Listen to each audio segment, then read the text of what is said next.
Okay, in the next part, I would like to talk about some mobile peer-to-peer measurements we did just to understand how many potential cooperation partners are around us and how many of these potential devices we can use for certain things. And also look into the dynamics. We said this in the definition of the mobile cloud, that the dynamic plays a major role, and we would like to understand something like this. So what we did is we built an app that time on a Nokia N70, had some Python script on Symbian 60, and we were sniffing Bluetooth in the neighborhood. And to say that, at that time there was not a hidden Bluetooth, it was more or less always on. That was good for us. And what we did is we took some of the devices, we glued it under the chair of buses, even under tables in the airports in Denmark. So we asked for it. It was not a bigger problem at the time. I think you cannot do this today. And what we did is we sniffed all Bluetooth addresses around. Nowadays, it would be also a problem of privacy issues, etc. pp. If you have heard about the Corona app, even they will have a problem with privacy. They are going around it not by sniffing Bluetooth addresses, but by some virtual IDs. Nevertheless, what we did is we just use the GSM position of the device. In the airport, it didn't matter because it was always the same. But in the buses, where we are more mobile, we wanted to understand where this was, the date, and we scanned for other addresses, the name, the major service class, major device class, and minor device class of the neighboring devices, which could tell us whether this was an access point. At that time, there were even Bluetooth access points, whether it was a mobile phone, a headset, or whatsoever. And then I said already we placed the measurement devices in buses, conferences halls, bars, and they were recording for a very long time. So this is how the app looked like. You could just start it, give it a name, and stop, show the log, show graph. Very simple graph here showing you some bars. What these bars mean, the blue and the red, I will tell you a little bit later. Everything was stored in an XML file, uploaded to the server. It's not a cloud. And then the scanning was done every 30 seconds, right, to see what happened around you. And the public places were classified into two categories: slowly changing node distribution, right, in buses, trains, clubs, and rapidly changing node distribution downtown, shopping malls, train station, whatever, highly dynamic places.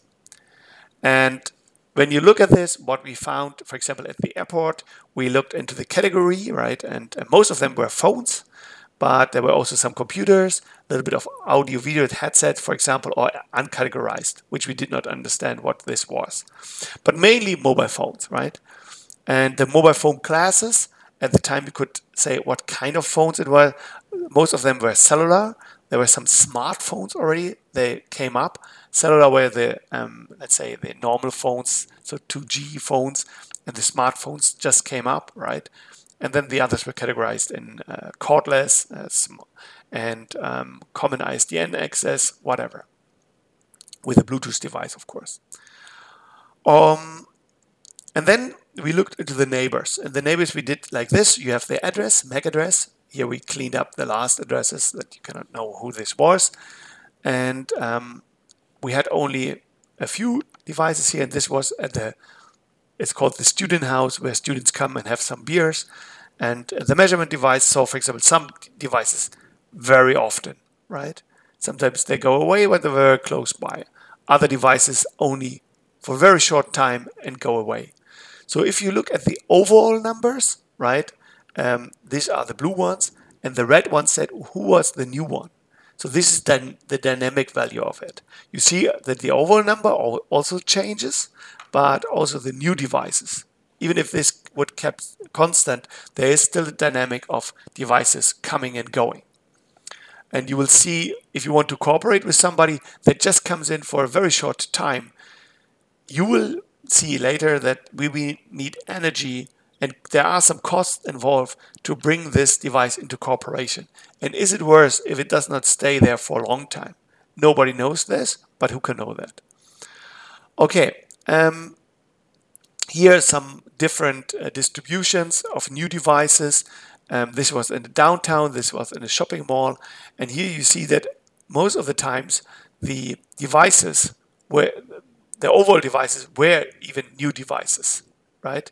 So while here you have some good number of devices that were still old devices where cooperation was still ongoing, here you need a lot of signaling and keeping the cooperation alive for devices that you have never seen before.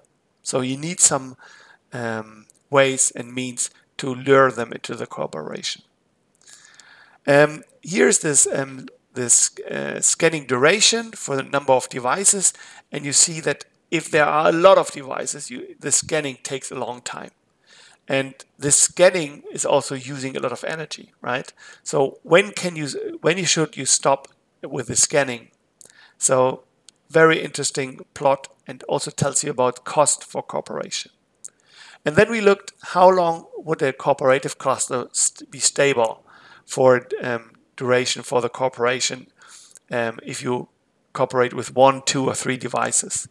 And in the Gigantium, which was a sport hall, that was quite stable, where in the train people went up and down the train and moved around, so the cooperation was not very stable. So here you need to find ways to re-establish cooperation with newly incoming devices. So in a nutshell, we saw a surprisingly high number of short-range communication links that we could exploit for that. There was a dependency on whether you do this in Denmark or Germany. The Nordic countries were more open to cooperation and leaving their device open. Germany already started to be, oh, my privacy, blah, blah, blah. Nowadays, you would not see any of the devices because they are hidden, right? You need different tricks to find them. You can still do this, but you need different ways. So most devices within the phone category, the common phones, that was the time being. So this will look totally different now. And you would see, of course, all of them would be smartphones around you and not so many headsets, I think you would find. The scanning time proportional to the number of devices. So you need a long time to discover neighboring devices. The more devices are there, even if you know your cooperating partners and you have a long-standing cooperation time with them, you will need time to find them. And maybe a better short range would be nice, right? Here we took an existing technology that was on the device. But how should a technology or short range look like if you could do it better? There was some research we have done on that. And these devices, these findings here, of course, are publicly available in some of the papers, as I have seen before. Okay, let's come to the mobile cloud concept in the next part.